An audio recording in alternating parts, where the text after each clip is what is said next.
Vamos a empezar con esta clase. Buena interpretación de Manuel. Entonces, les había dejado una tarea y una tarea extra por si quisieran tener el punto extra. ¿Alguien me puede decir sobre su tarea de la fundación de cualquier ciudad, de la ciudad que escogieron? Dulce, Jimena. Hola, Melissa, buenos días.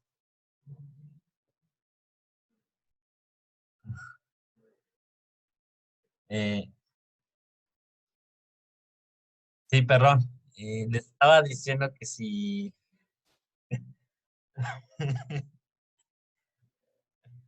¿Y alguien me puede compartir su investigación sobre la ciudad que escogieron de la fundación de su ciudad? Yo escogí Córdoba. Ah, ok. ¿Qué pasó con Córdoba, Melissa? ¿Puedes compartirlo?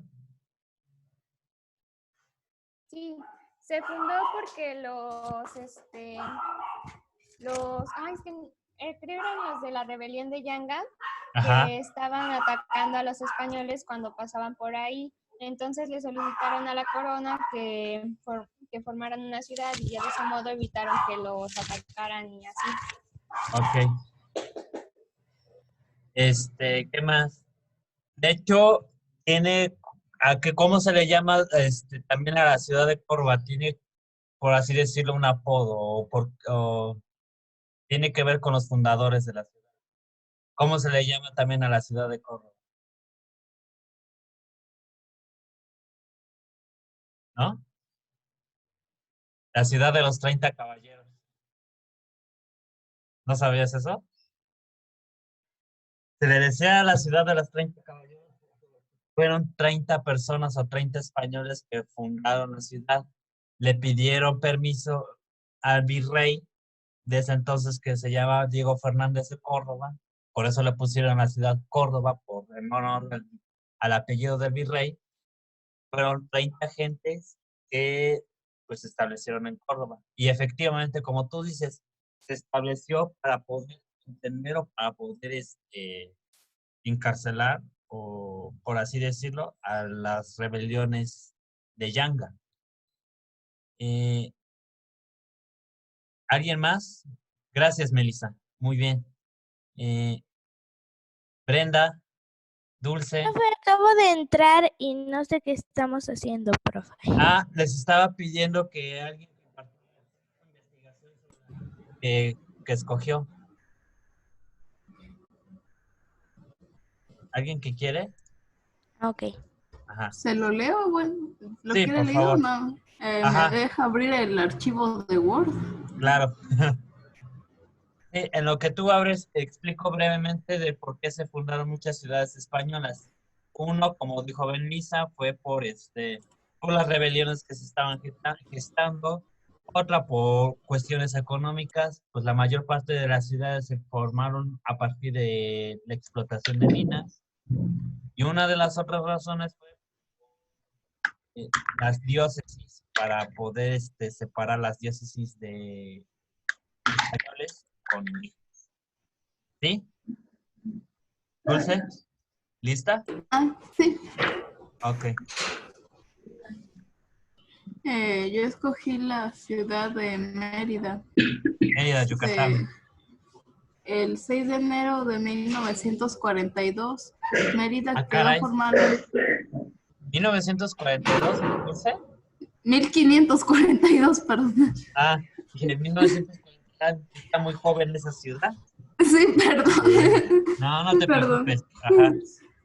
Mérida quedó formalmente fundada por don Francisco de Montejo el Mozo, quien la dedicó a Nuestra Señora de la Encarnación, registrándose además en el acto de su elección como villa a 70 familias españolas y 300 naturales como habitantes fundadores. Mérida se fundó en lo que fuera la ciudad de Ixcanicio, también llamada también To, Este asiento indígena al inicio de su conquista estaba ocupado por unos 1000 habitantes y unas 200 casas que rodeaban 3 plazas principales. Parte de la arquitectura colonial de la ciudad correspondiente a los siglos XVII y XVIII puede ser apreciada en el centro de la ciudad. Durante este periodo, a fin de proteger la ciudad de las sublevaciones indígenas, se propuso un plan de amurallamiento, del que solo se llevaron a cabo el muro rodeando la ciudad con las entradas o arcos. Actualmente solamente se conservan el arco del barrio de San Juan y los arcos de dragones y del puente en el barrio de La Mejorada. Ah, ok. Yo nunca he ido a Mérida, pero hablas sobre unas murallas. Eso también, fíjense, en las ciudades costeras se ponían murallas para poder evitar o resguardarlo de los piratas, porque en clases pasadas vimos que el comercio pues sí estaba muy inseguro por el asalto de los piratas. Entonces es por ello que en las ciudades costeras construyeron murallas para poder resguardar el ataque de los piratas. Ahora, Santiago, a lo que vamos en la clase de hoy, fue una recapitulación de lo que vimos de la fundación de las ciudades. Ahora vamos a un tema, pues, para mí, bastante interesante que Diana. Para empezar, es por ello que también les había pedido que también investigaran sobre la palabra marrano. Quizá ustedes también lo vieron de una forma muy específica. Porque Pero yo se la mandé, profe. Hasta le hice un dibujo. Sí, sí. ¿Alguien que quiera compartir su definición de marrano? Ashley. ¿Ah? Bueno, dice, especialmente entre los siglos XV y XVII. ¿Espera qué? Ah, no. Entre los siglos XV y XVII, el vocablo marrano se utilizó de forma extensiva y peyorativa para designar a todos los judeos conversos y a sus descendientes, llevando implícita la insinuación del cristianismo fingido. Ah, ok. Sí, bien. ¿Vio ¿Alguien mi más? ¿Vio mi dibujo? Sí, ya lo vi. ¿Alguien más que quiera compartir su definición de marrano? Muy bien, Ashley, dijiste algo sobre algo fingido. Santiago, Dairi, Jimena, Valentina.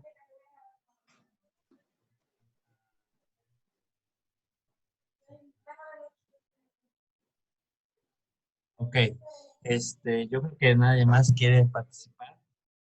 La razón de por qué les pedí esa tarea, de que claro, no es una tarea obligatoria, es para que ustedes vieran el problema que se gestaba en la población simplemente por ser diferente a los demás. Les voy a explicar por qué. Vimos que en la clase pasada que la fundación de las ciudades, el requisito para que tú como español pudieras habitar una ciudad de las que se estaban construyendo, que fueras un español 100% cristiano, que no estuvieras mezclado con sangre judía o musulmana. Entonces, se les daba el vocablo de marranos a estos judíos o musulmanes que supuestamente habían dejado sus creencias para abrazar lo que es el cristianismo, para seguir siendo cristianos. Pero en la práctica, cosa que no es cierto, o sea, fue como que algo clandestino, por así decirlo, de que ellos abandonaban sus creencias para poder ser cristianos. Entonces se les dio el nombre de marranos porque pues es algo fingido. Es algo fingido de creencias que realmente no son cristianos. Se les dice judíos falsamente, ¿cómo se llama? Versos, judíos con versos falsos. O sea, son estos judíos que no han abandonado su religión, pero fingen que sí lo han hecho para evitar la persecución, eh, pues, sobre todo en las colonias y en España. Ahora, para hablar de la vida cotidiana, la sociedad colonial hay que definirla por tres partes. Una, que es una sociedad intolerante. ¿Qué quiere decir intolerante? Intolerante en todos aspectos. Intolerante religioso, intolerante de ideas, intolerante de... Pues sí, intolerante religioso y intolerante de ideas que cada uno pudiera tener.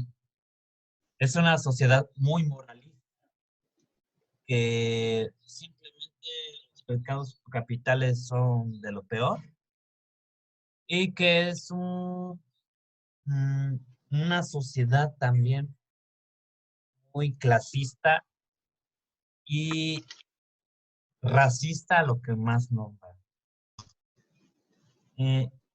El problema también hay sobre corrupción, pero eso lo dejaría en otro sesión. Pero sí, también en la sociedad colonial había una corrupción enorme. Más adelante veremos por qué. Bien. Decía que la sociedad era tolerante religioso porque, como habíamos visto en, en diferentes lecciones sobre las órdenes religiosas, sobre ahorita el término marrano que les acabo de explicar en el texto. Fíjense, para un español, fíjense, si un español quisiera ingresar, ya sea en España o en la Nueva España o en cualquier otra colonia de España, a la universidad o a una escuela o a otra escuela, se le hacía un examen de pureza. ¿Qué es eso? En ese tiempo, pues no existían las pruebas de ADN. La pureza de sangre es para que te vayas a los antepasados, ya sea con los abuelos, con los tíos, con los bisabuelos, con los tatarabuelos. Entonces, ese tipo de estudios estudios duraban años, o sea, no eran de meses, o sea, duraban 1 o 2 años.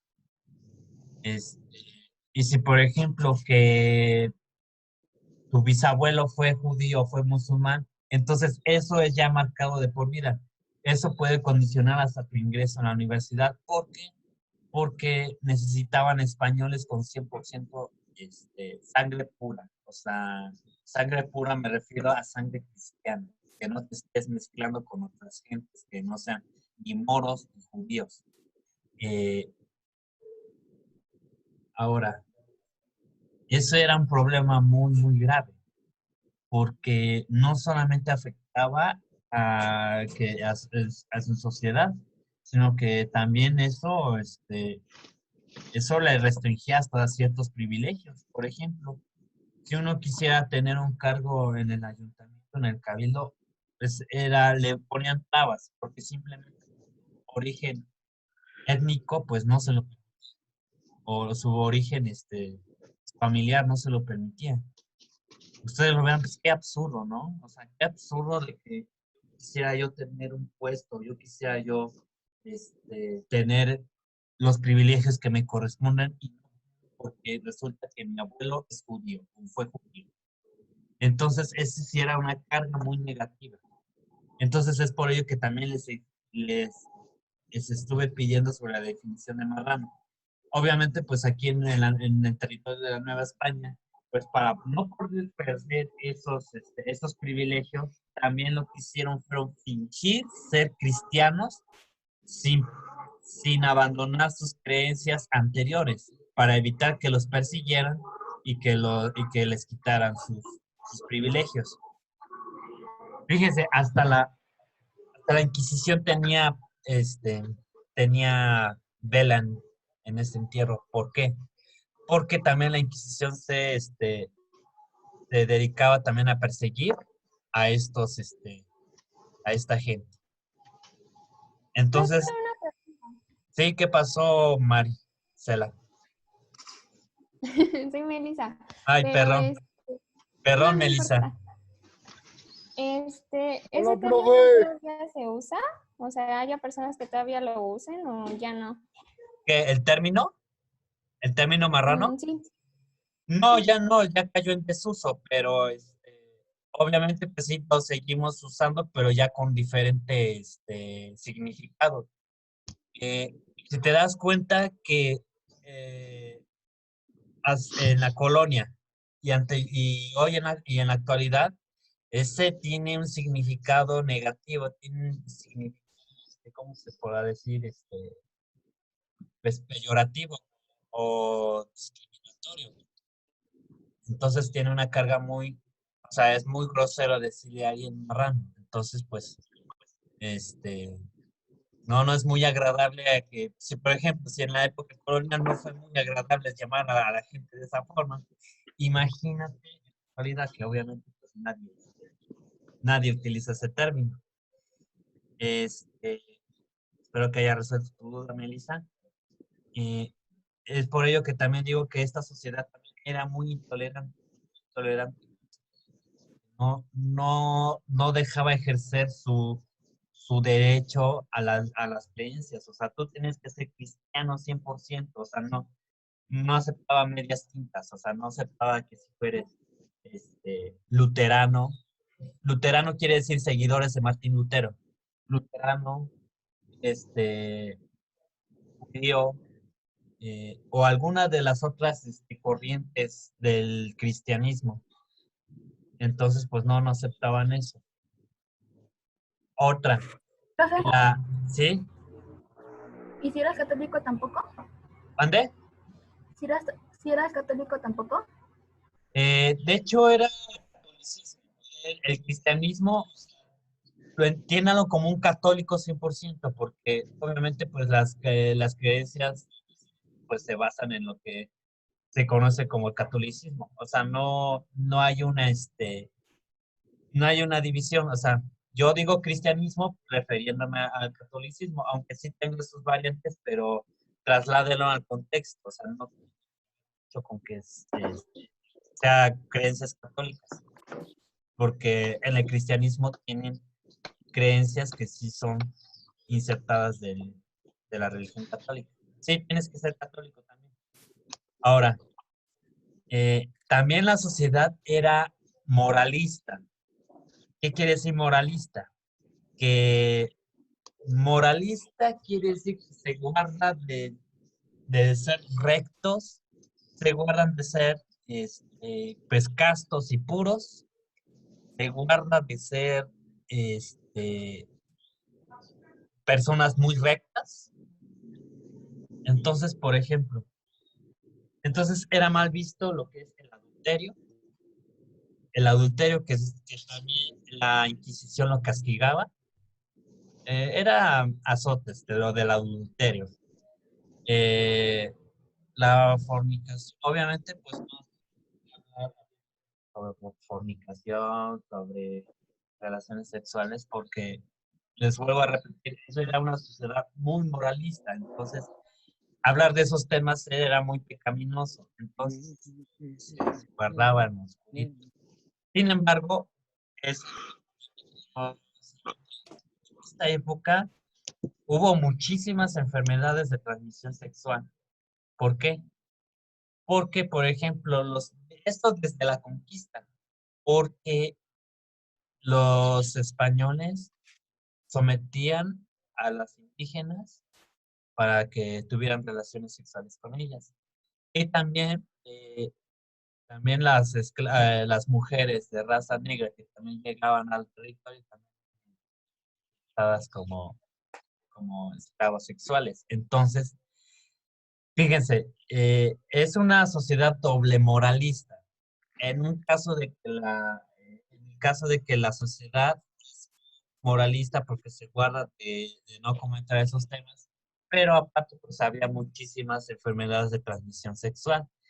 Eh, Anteriormente, pues veían con malos ojos a las indígenas y a las niñas porque eran de lo más bajo de la sociedad colonial. Pero al paso del tiempo hubo pues ya esta mezcla de castas o mezcla de razas, que ya lo había comentado desde el principio del curso, que que obviamente pues esa restricción pues, ya estuvo disminuyendo. Entonces, por ejemplo, un español o un negro podría tener descendencia con un criollo. Entonces ya no había ese problema racial del por qué anteriormente pues sí se vean con malos ojos. No, no era muy bien visto que aunque uno como español este, estuviese con una indígena. Entonces, y también por ello, este, hubo muchos matrimonios de indígenas con españoles o de negros con españoles. ¿Por qué? En la clase pasada vimos sobre la fundación de las ciudades. Otra de los requisitos para que tú puedas establecerte en las ciudades es de que tú tengas que estar debidamente casado. O si, por ejemplo, si todavía estás soltero, pues tienes que buscarte a alguien con quien te cases. Entonces, es por ello que también estos españoles lo que hicieron fue como que establecer matrimonios con indígenas y con negros y con las demás castas también. Y la causa del por qué se tenía que estar debidamente casado era obviamente pues para que la ciudad estuviese, o sea, hubiese el poblamiento adecuado, o sea, porque no les convenía que nada más uno solo fuera, unos de a poquitos estuvieran poblando la ciudad, o sea, querían una población en masa para que, para que se llenara la ciudad, por así decirlo. Fíjense qué chistoso. En esa época se pedía a la gente que se estableciera las ciudades. Ahora es lo al revés, o sea, ya los gobiernos se está tomando muy en serio sobre el control de la natalidad, o sea, restringiéndole el índice de la población. En esta época, pues promoviendo que, que tú como español trajeras a tu prole, a tu familia, para que tú pudieras establecer en la ciudad. Muchos españoles, fíjense, también eran muy pillos. Estaban ya casados en España, pero cuando ya se decidían partir a la Nueva España, pues obviamente a veces las mujeres ya no los querían acompañar por el viaje o por simplemente no les gustaba. El mismo español que estaba casado, pues ya tenía otro matrimonio con una indígena, con otra española, con otro negro, con una de las castas establecidas en la Nueva España. Entonces, ese es el punto que quería llegar, o sea, la sociedad de la Nueva España también era... Primo, pero sí había gays. Uy, eso era mal visto. Hasta, de hecho, era considerado... Por eso no lo confesaban, ¿no? Pero sí había gays. Sí, no lo confesaba, pero eso también era motivo de que te estuviese... Siempre Ay, sale con sus pláticas, Ash. Siempre tiene que salir con esas pláticas. Yo digo que debió haber visto una escena romántica de esas donde hay puros gays. ajá. ¿No hacen sus fiestas gays? Sáquela, profe. Mira las cosas que dice.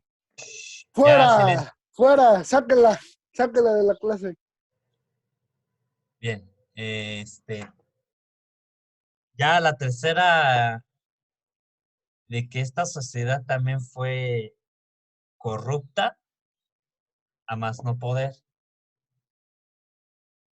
Fue corrupta también, muy corrupta.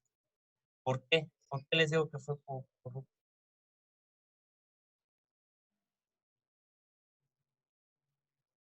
Ok. Les decía que era corrupta porque estos, sobre todo los españoles peninsulares, Vimos que en las épocas anteriores se hablaba de la encomienda, de los sistemas de trabajo de la Nueva España. Muchas veces eran corruptos porque querían ya vender algo que por ley no tenían que venderlo. O sea, era, por ejemplo, el sistema de la encomienda era que cuando uno, por ejemplo, moría, traspasaba toda su gente a otra gente de confianza. Otra de las cosas de la corrupción fue que también muchos españoles se empobrecieron por cualquier circunstancia. Lo que hacían era vender el cargo que tenían. Por ejemplo, si un español era presidente de la Real Audiencia y estaba en ese dinero, pues vendía su cargo de presidencia de la Real Audiencia. O sea, era también una corrupción muy grande. Incluso hubo virreyes que también fueron muy corruptos. Pues se apropiaban del dinero público, realizaban pues actos de desfalco, de peculado,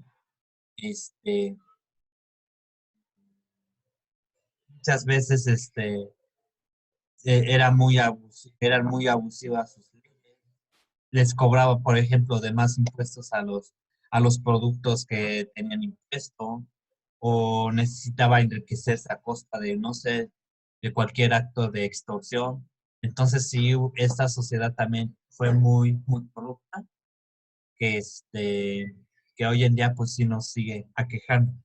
No es un problema aislado la corrupción, de hecho es en todas las culturas, pero aquí en nuestro caso, en la historia de México, pues sí, sí hubo muchísima corrupción, sobre todo a finales del siglo XVII.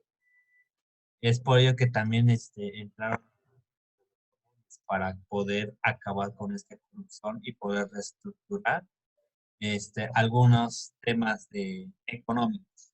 Bien. Eh, Ahora, voy a hablar sobre la familia. La familia novohispana es de las primeras instituciones que se tienen que tener en cuenta. Regularmente las mujeres pues, no tenían voz ni voto, o sí lo tenían, pero en caso de la ausencia del marido o del padre. O que si, por ejemplo, no hubo hijos varones, entonces pues la autoridad pues sí recaía en la mujer. Eh, en la cuestión ¿cómo se llaman? De los testamentos, de las heredaciones, este, se instituyó algo que se llama mayorazgo. ¿Qué es eso? Mayorazgo, como su nombre lo dice, es darle las facultades al hijo mayor de cómo se va a repartir, por ejemplo, la herencia que les dejó el padre entre los hermanos. Entonces, al hijo mayor se le correspondía a repartir entre los hermanos qué es lo que le tocaba a uno, qué le tocaba al otro. Esa institución del mayorazgo también ayudó a la mujer crecer tanto políticamente como económicamente, porque como lo vuelvo a repetir, la mujer estaba subordinada a una autoridad masculina. Si lo quieren ver, también fue muy machista esta sociedad, porque se tenía que considerar a la mujer muy casta, la mujer tenía que darle pues una obediencia a su marido. No había esa concepción de que marido y mujer, simplemente que es este, como su sirvienta casi. La mujer, muy pocas veces, o eran muy pocas mujeres que asistían a una escuela. Las veces que asistían a una escuela era para leer, escribir, abordar, o sea, lo más elemental. Porque, por ejemplo, el acceso a las ciudades, digo, a las universidades, a una educación superior, pues estaba pues, restringido nada más los hombres. Y es por ello que, por ejemplo, Sor Juana, se toma mucho el ejemplo de ella porque, si se dan cuenta en su vida, pues tuvo que sortear estas dificultades que esta sociedad le impusieron. Por ejemplo, Sor Juana fue una de las grandes, fue una que pues se dedicó a cultivarse ella misma. Pero, ¿cómo lo hizo? Si en la época en la que vivió, nada más simplemente los hombres tenían derecho a ir a la universidad. Pues es que Sor Juana, a través de la vida religiosa, que era común en la época que las mujeres, solteras, principalmente solteras, optaran por entrar a un convento o sea, para ser monjas.